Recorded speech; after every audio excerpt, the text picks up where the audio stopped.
Thaina mamangagi matam amada khun amada iboton kauba nupa ama leirami. Iboton gi loinabigi mamingna Thaba haina kaurami. Iboton nga Thaba gi yamna nungsinarami adubu makoi ani luhongba chahi 10 hela fauba mamita macha amata uramde. Maduna maram oiraga iboton nga Thaba gadu wakhal warami. Iboton gi imungda awatpa amata leiramde watliba haibabu mamita macha amata udabasini. Laikai gi mina su Thababu macha pokte haiduna yamna ngangbirami. Mina ngangnaribasingdu Thaba su tarami. Nongma Thabana turelda fi suba laklami. Laikai gi mi kharasu fi suduna leirami. Thababu ubada mausingdo asumna hainarami. Masigi sabok tabise amung lai. Mawa mana Thabada. Iche Thaba fi suge hairo. Hoi. Iche se fi kita suge taubani. Nakoi su fi suramiro. Hoi iche suramini. Aikoi di fi subada khutkase loina tatlaponi da. Angang laibanina fi se nungtigi sudaba yade. Iche Thaba khoi di angang yaodabanina fi su suramaroi nungaijaramni da. Asengba iche Thaba di thabak yam komlamgani. Angang ama yaodana senani sunate. Angang yauba kaise wakre. Mau amana amu. Haujik wajarasu hayeng aikoina ahal oiraba matamda makoina seba tawduinine. Hayeng aikoina solaklaba matamda migi machana seba tawbigadaba nate. Hayeng iche Thabana ahal oiraga kanana seba tawbidorige. Madi machasu yaude. Thabadu moina ngangnaribadu tabada mathwai nungaijaramde. Mau amana. Chumine nangna harido.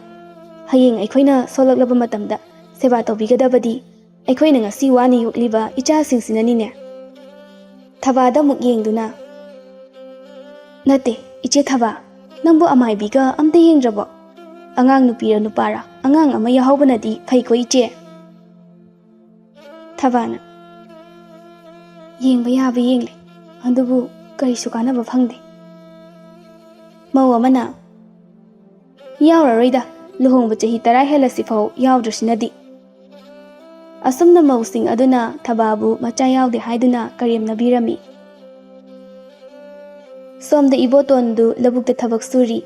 Tanjaduda ibotongi marup phaizaudu ibotongi manakta laklami. Iboton phaizaubu ubada. Itaw, nangdi aisida lei kamaina khangliba. Itaw, yumda chaluri. Thabana labukta chathi haibaduda labukta adum laklaba. Ado itaw, aina laklibase ataigi nate.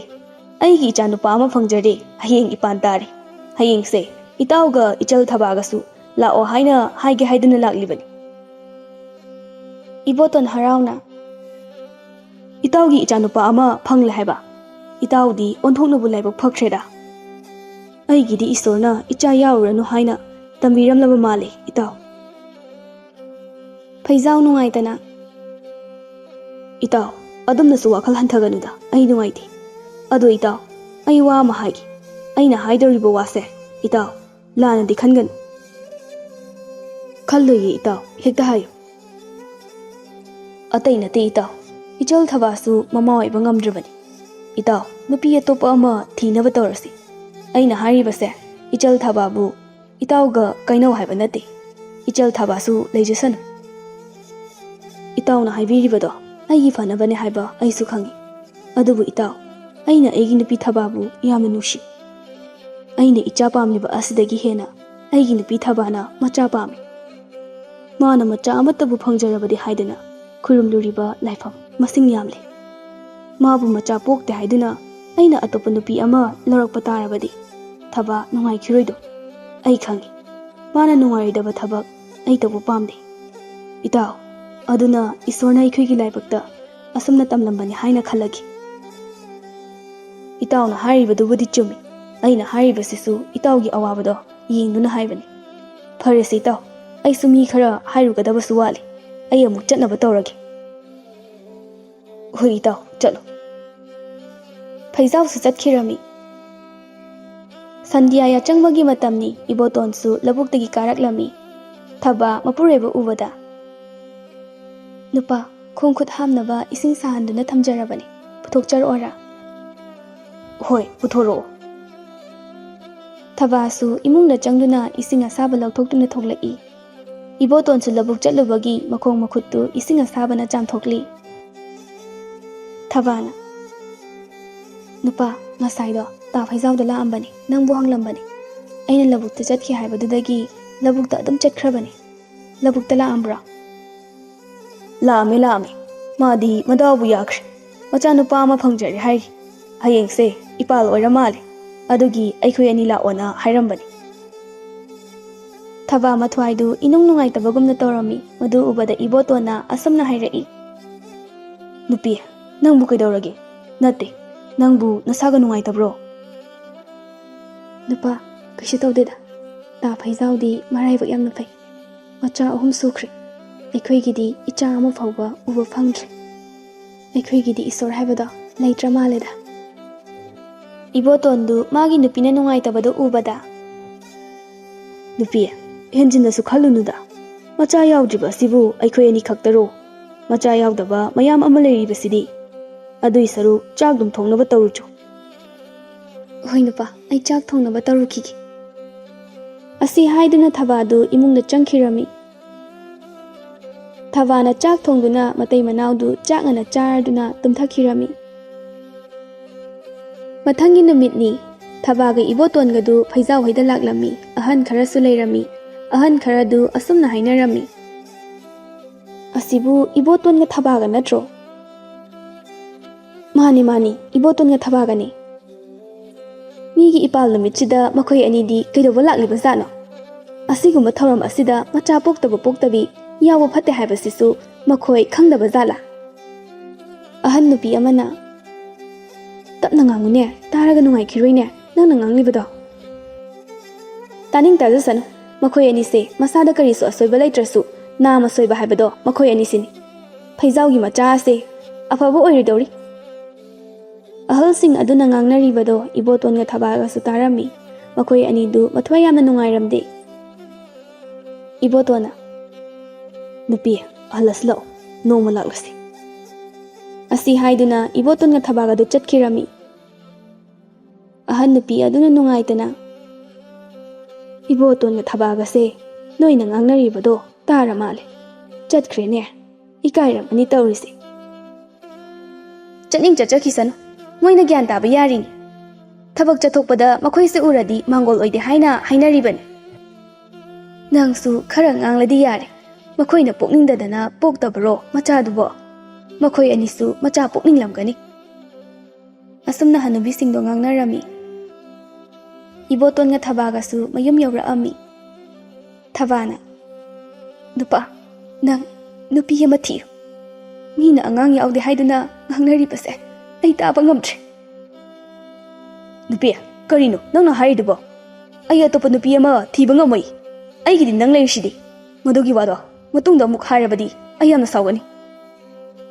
Ibotonga Thabaga wakhal nungaitana leiringai tanja aduda Thabagi mache thambaldo laklami. Thaba machebu ubada. Iche lakliro. Itaidi yawraktro. Nataidi yawraktre. Iche se noyani ge wari amata sanage haiduna laklibani. Noyani puna leiramba yamna fare. Kai wari no iche. Atai nateda. Nakhoi ani luhongba chahi tara hele. Haujik phawba angang amata yaudre. Yawgadaba sumandre. Aduna angang ama yoknaba tawse. Aina hairibase nakhoi munna khallo. Angang yaudaba haibase hayengwai yam nungairoi. Ibotona. Itai mana hairibado phabudi phai haibabu kanagi angangno aikhoina yoktorisibo. Adugidi thiraga loiredana nakhoi su thiyu itai masu thirake. Asumna makhoi punna wari sanarami. Nongma nong yamna kana chuba ahing amada ibotongi yumgi mamangi thong adu kana thilai. Ibotonna thongdo hanglami.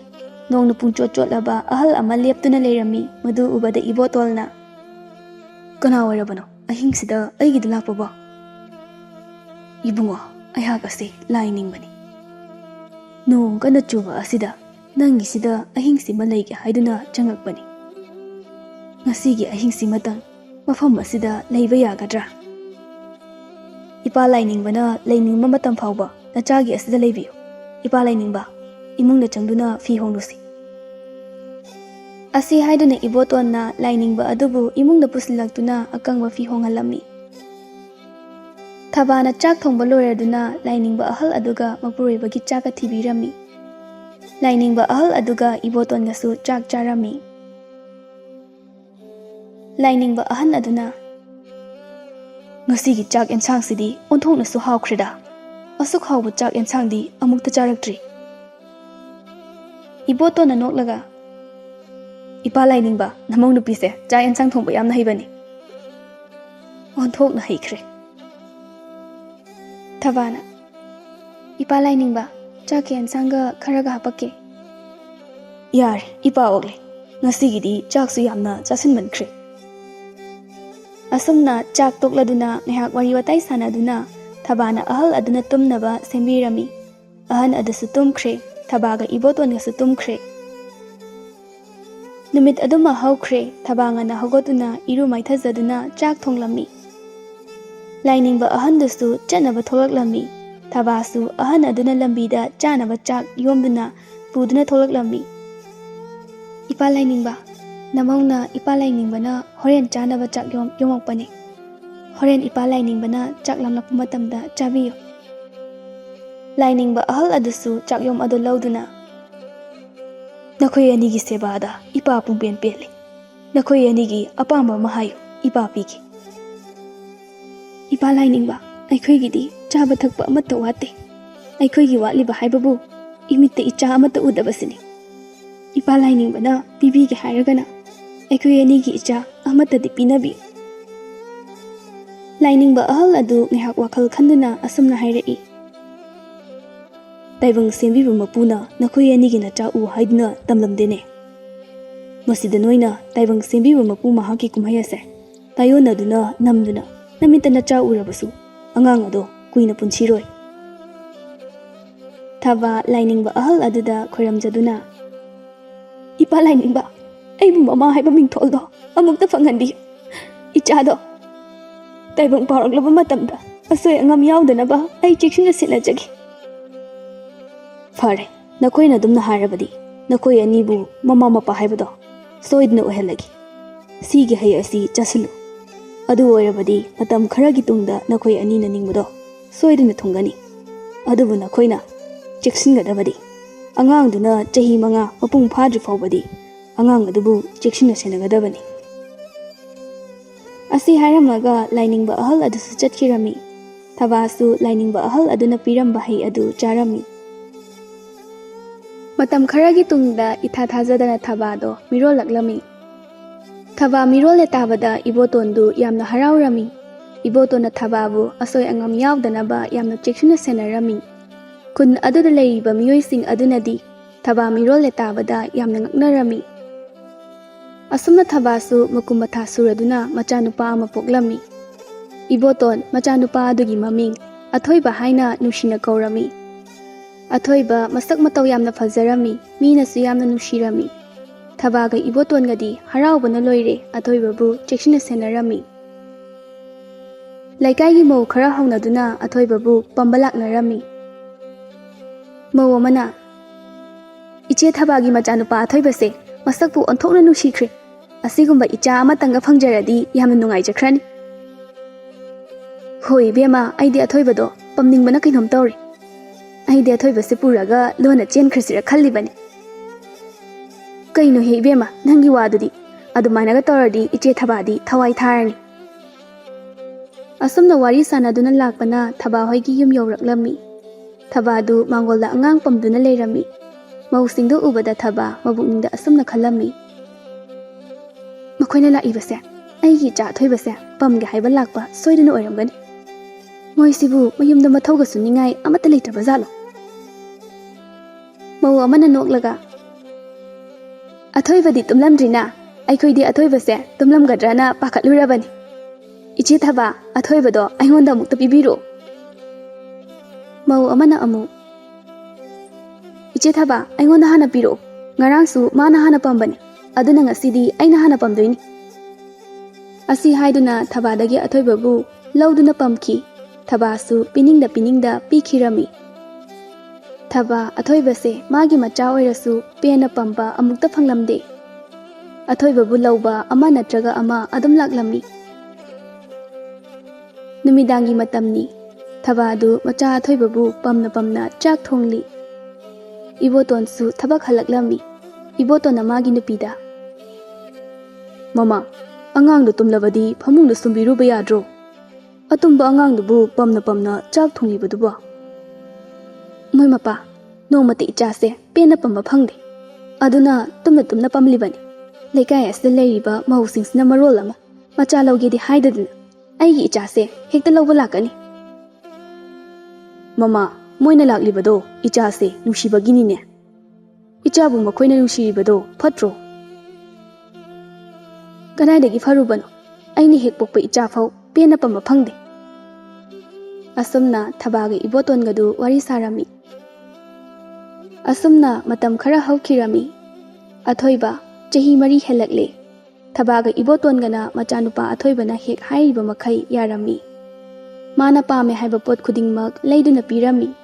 Athoiba yamna saugalli. Mana pamdaba tawrurabadi numittuma chawthau haiba yaramde. Thabana machabu yamna cheksina senarami. Yumdagi thokhalamde. Nongmadi thabana imungda chak thongduna leiringai. Athoibadu lona yumdagi thokhirami. Athoibadu asum lakpana turelda laklami. Turelda nga chabadu ubada yamna phaninglami. Athoibadu turel kumduna nga do phanaba tawrami. Nga dusu arubu mafam amada chenchinki. Athoibasu nga adubu tanarakpada turel adugi arubu mafam aduda yausilaklami. Athoibadu iraknarami. Tanjadu mafam aduda mi amata leiramde. Athoibadu iraknaduna sirami. Ising aduda athoibagi asiba hakchang adu tauduna leirami.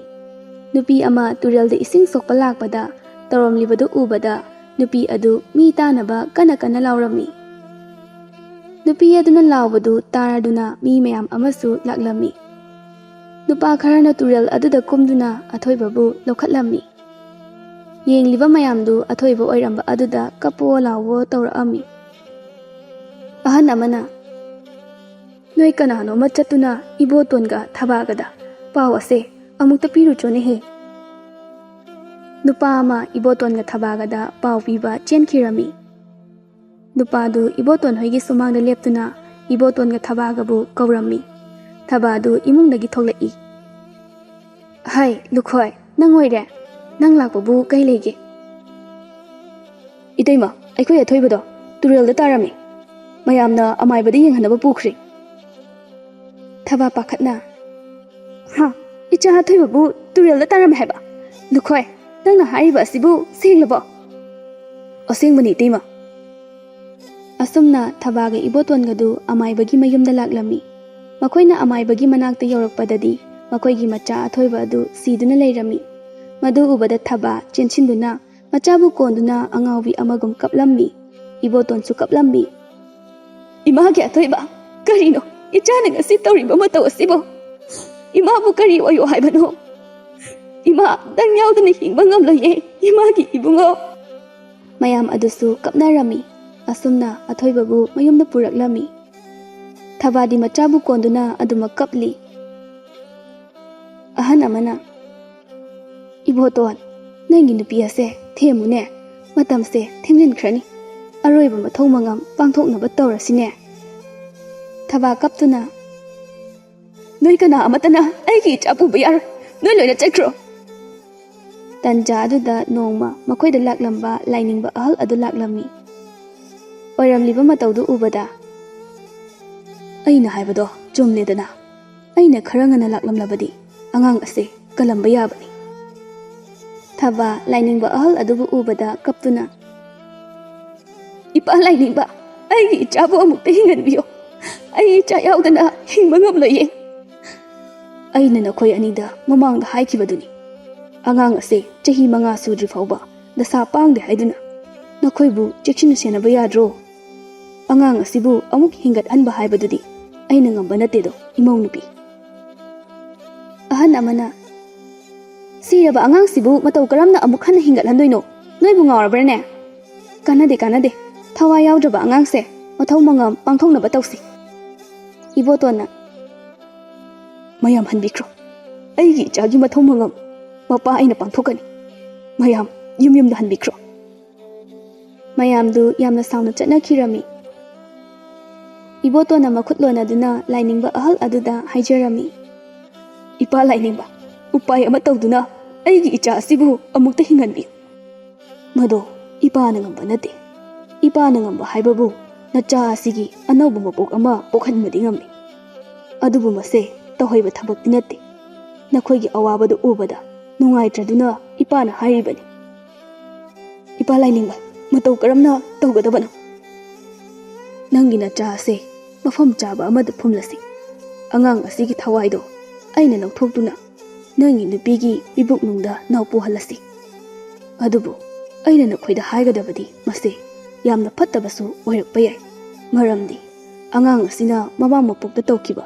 pumba handaki mapok asida saruk ama hengatna tawgani nacha asina pharasu hana phariba adudagi saruk ama hengatna phagani angang asina phatrabadi saruk ama hengatna phatloi thabana ipa lainingba aigi chadi karisu tawdabani magi haibabu khardi saukale lainingba nupa aduna athoibagi thawaido thabagi pibuk nungda amuk naupu halami aduga lainingba adusu chatkhirami asumna matam kharagi tungda thabado angang unarami angang adu mamangda mana pokiba athoibaga masak chap manarami mayamnasu athoiba halae haiduna hainarami Ibotonga thabaga nasu machabu athoiba haina kaurami athoiba piklingai matamdagi ninga yamna phatte mana saukhrabadi wanthaba makhai kaplammi asumna athoibasu pungkak chawre athoibadu lampakta angang mayamga sanarami angang amana athoiba nang huran basaro aikhoi tanarake athoiba sauna ai huran basaba ngamoi huran basabu wai nang oina huran basa nang huran basadadi nang sanaba yaholoi athoiba makhyak tu chiktuna yam sauna kari ai sanaba yahol haiba adu oirdi nang asi haiduna angang adubu athoibana furami athoibana furiba angang adu naraduna kana kaplami tanja aduda ahal amasa laklami ahal aduna khanariba ado khamdoklami karigino nakhoi anina khanariba bo angang amana athoibase sanaba yaholoi haibagi furibani fazana hainarasu yabaduda karigi furibano athoiba nangbo athoiba sauna aingonda saholabadi afaba matoir kuras aingonda saholabadi afaba oir masi angangse kaino mataw masibu ngabu zalo kaino kura aibu ngawbra haide asi haiduna manakta taramba nung ama khunduna ahan adugi makokta thomlamnaga athoibado kana chenki athoibana thomlamliba nungdu ahal adugi maraibak chapchana palami maraibak-tagi isu tholoklami nupa adu yamna saumi masigi angangse kaino ma tawdurini mase khangidana nayumda chatlaga namana pada haige asumna nupaduna athoibagi mayumda laktuna itaima nachana pase khara warak piyuni khanaganu phatte hairubagi aingonda nungna thomloklibani yengo tu laibaksida thogliba ise itaima athoibado ngangi nang sauganu ko masigi angangse yamna saugale itaima hoisu mada ngangnabada awaba ma oirabani phare itaima dudi ai amuk chanaba tawrage asi haiduna nupa adu chatkhirami thaba matha sana aibu masigi angangsibu kamaina ngangnarasigene sauna marol ama saugaliba thaba adu machagi khanbada yamna warami asumna matam khara haukhre athoibasu pakhang phare athoiba migi mapotsu yamna huralami mangonda wa ma haiba yaramde hekta saurami misu yamna funarami mana mi funinglabadi mina karisu haidrabasu mana furami aduna khul adugi mi singna athoibabu yamna kinarami ibotonga thabagasu ahal oire ibotonga thabagadi machagi khanbada awaba haibada oire athoiba mitrang tawba yamna pamlami makhoi khul thangnabada leiba mitrang tawba mabuk yamna phattaba sajau koba ahal ama leirami ꯑꯊꯣꯏꯕꯗꯨ ꯁꯥꯖꯧꯒꯤ ꯃꯅꯥꯛꯇ ꯂꯥꯛꯇꯨꯅ ꯑꯁꯨꯝꯅ ꯍꯥꯏꯔꯝꯃꯤ꯫ ꯈꯨꯔꯥ, ꯑꯩꯕꯨ ꯑꯃꯨꯛꯇ ꯃꯤꯇ꯭ꯔꯪ ꯇꯝꯕꯤꯌꯨ꯫ ꯑꯩ ꯃꯤꯇ꯭ꯔꯪ ꯇꯧꯕ ꯌꯥꯝꯅ ꯄꯥꯝꯃꯤ꯫ ꯑꯩꯅ ꯅꯉꯣꯟꯗ ꯃꯤꯇ꯭ꯔꯪ ꯇꯝꯕꯤꯔꯕꯗꯤ ꯅꯪ ꯑꯩꯉꯣꯟꯗ ꯀꯩ ꯄꯤꯒꯅꯤ?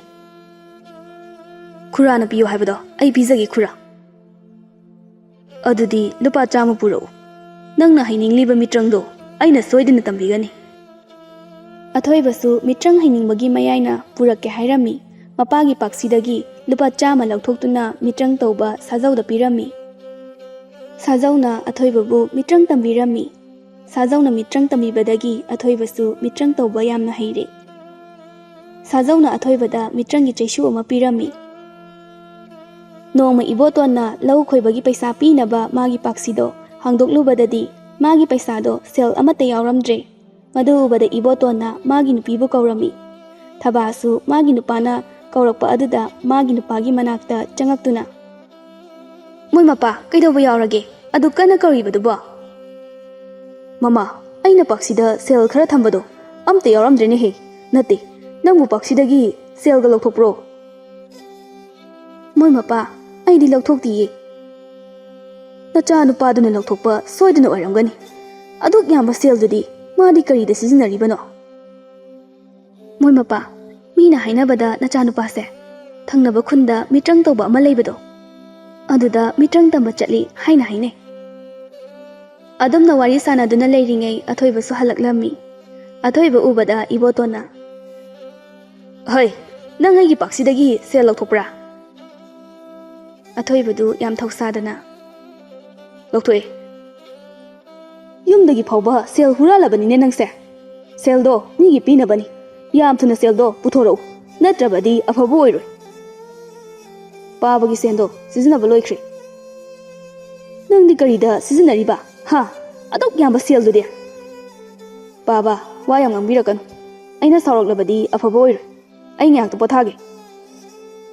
ꯋꯥꯍꯩ ꯑꯁꯦ ꯍꯥꯏꯔꯝꯃꯒ ꯑꯊꯣꯏꯕꯗꯨ ꯏꯃꯨꯡꯗ ꯆꯪꯈꯤ꯫ ꯈꯨꯟ ꯑꯗꯨꯗ ꯑꯊꯣꯏꯕꯗ ꯈꯠꯅꯕ ꯍꯧꯕ ꯃꯤꯁꯤꯡꯗꯣ ꯑꯊꯣꯏꯕꯅ ꯃꯤꯇ꯭ꯔꯪ ꯇꯧꯗꯨꯅ ꯍꯥꯠꯂꯝꯃꯤ꯫ ꯑꯗꯨꯕꯨ ꯑꯊꯣꯏꯕꯅ ꯍꯥꯠꯄꯅꯤ ꯍꯥꯏꯕꯗꯤ ꯀꯅꯥꯅꯁꯨ ꯈꯪꯂꯝꯗꯦ꯫ ꯑꯗꯨꯕꯨ ꯏꯕꯣꯇꯣꯟꯒ ꯊꯕꯥꯒꯗꯤ ꯈꯨꯟ ꯑꯗꯨꯗ ꯍꯟꯗꯛ ꯁꯤꯔꯤꯕꯁꯦ ꯃꯈꯣꯏꯒꯤ ꯃꯆꯥꯅ ꯍꯥꯠꯄ ꯑꯣꯏꯔꯝꯒꯗ꯭ꯔꯥ ꯍꯥꯏꯕꯒꯤ ꯆꯤꯡꯅꯕ ꯐꯥꯎꯔꯝꯃꯤ꯫ ꯍꯟꯗꯛ ꯃꯔꯛ ꯈꯨꯟ ꯑꯗꯨ ꯃꯤꯁꯤ ꯃꯤꯅꯥ ꯑꯗꯨꯛꯀꯤ ꯃꯇꯤꯛ ꯇꯣꯏꯔꯝꯃꯤ꯫ ꯌꯨꯝ ꯑꯃꯗꯅꯤ ꯏꯕꯣꯝꯆꯥ ꯀꯧꯕ ꯃꯊꯟꯇ ꯄꯣꯛꯄ ꯅꯨꯄꯥ ꯑꯃ ꯁꯤꯔꯝꯃꯤ꯫ ꯏꯕꯣꯝꯆꯥꯒꯤ ꯃꯃꯥꯒ ꯃꯄꯥꯒꯗꯣ ꯏꯕꯣꯝꯆꯥꯕꯨ ꯀꯧꯗꯨꯅ ꯀꯞꯂꯝꯃꯤ꯫ ꯂꯥꯛꯂꯤꯕ ꯃꯌꯥꯝ ꯑꯗꯨꯁꯨ ꯑꯁꯨꯝꯅ ꯍꯥꯏꯅꯔꯝꯃꯤ, "ꯍꯟꯗꯛ ꯈꯨꯜ ꯑꯁꯤꯗ ꯁꯤꯔꯤꯕ ꯃꯤꯁꯤ ꯃꯤꯅꯥꯁꯦ ꯌꯥꯝꯅ ꯌꯥꯝꯂꯦ꯫ ꯑꯩꯈꯣꯏ ꯀꯔꯤ ꯇꯧꯒꯗꯕꯅꯣ ꯍꯥꯏꯕꯗꯣ ꯇꯥꯟꯅꯕꯒꯤ ꯃꯊꯧ ꯇꯥꯔꯤ." ꯑꯁꯨꯝꯅ ꯈꯨꯟꯒꯤ ꯃꯤꯌꯥꯝꯗꯣ ꯍꯥꯏꯅꯔꯝꯃꯤ꯫ ꯑꯊꯣꯏꯕꯗꯤ ꯏꯕꯣꯝꯆꯥ ꯁꯤꯔꯦ ꯇꯥꯕꯗ ꯌꯥꯝꯅ ꯍꯔꯥꯎꯖꯔꯝꯃꯤ꯫ ꯑꯊꯣꯏꯕ ꯃꯊꯟꯇ ꯑꯁꯨꯝꯅ ꯍꯥꯏꯖꯩ, "ꯈꯨꯟ ꯑꯁꯤꯗ ꯑꯩꯉꯣꯟꯗ ꯈꯠꯅꯕ ꯍꯧꯕ ꯑꯃꯠꯇ ꯂꯩꯕ ꯌꯥꯔꯣꯏ꯫ ꯑꯩꯉꯣꯟꯗ ꯈꯠꯅꯕꯕꯨ ꯍꯧꯔꯕ ꯈꯨꯗꯛꯇ ꯍꯥꯠꯀꯅꯤ." ꯃꯆꯥꯅ ꯍꯥꯏꯔꯤꯕꯗꯣ ꯊꯕꯥꯅ ꯇꯥꯔꯝꯃꯤ꯫ ꯊꯕꯥ ꯁꯥꯎꯅ ꯃꯆꯥꯒꯤ ꯃꯈꯥꯖꯥꯏꯗ ꯈꯨꯄꯥꯛꯅ ꯊꯥꯗꯨꯅ, "ꯀꯔꯤꯅꯣ ꯅꯪꯅ ꯇꯧꯔꯤꯕꯁꯦ? ꯑꯁꯨꯛ ꯐꯠꯇꯕ ꯊꯕꯛꯁꯦ ꯅꯪꯅ ꯇꯧꯔꯤꯕ ꯀꯩꯒꯤꯅꯣ?" ꯑꯊꯣꯏꯕ ꯃꯃꯤꯠ ꯏ ꯀꯥꯕ ꯃꯈꯩ ꯁꯥꯎꯅ ꯃꯃꯥꯗ ꯌꯦꯡꯗꯨꯅ, "ꯍꯩ ꯍꯅꯨꯕꯤ, ꯅꯪꯁꯨ ꯁꯤꯅꯤꯡꯗ꯭ꯔꯕꯗꯤ ꯑꯩꯕꯨ ꯁꯥꯎꯍꯜꯂꯛꯀꯅꯨ꯫ ꯑꯩꯅ ꯁꯥꯎꯔꯛꯂꯕꯗꯤ ꯏꯃꯥ ꯑꯣꯏꯔꯕꯁꯨ ꯅꯪꯕꯨ ꯍꯥꯠꯀꯅꯤ꯫ ꯅꯪꯕꯨ ꯍꯦꯛ ꯄꯣꯛꯂꯤꯕ ꯅꯃꯥ ꯑꯩꯕꯨ ꯍꯥꯠꯀꯦ ꯍꯥꯏꯅ ꯍꯥꯏꯕ ꯉꯝꯂꯕꯅꯤꯅꯦ."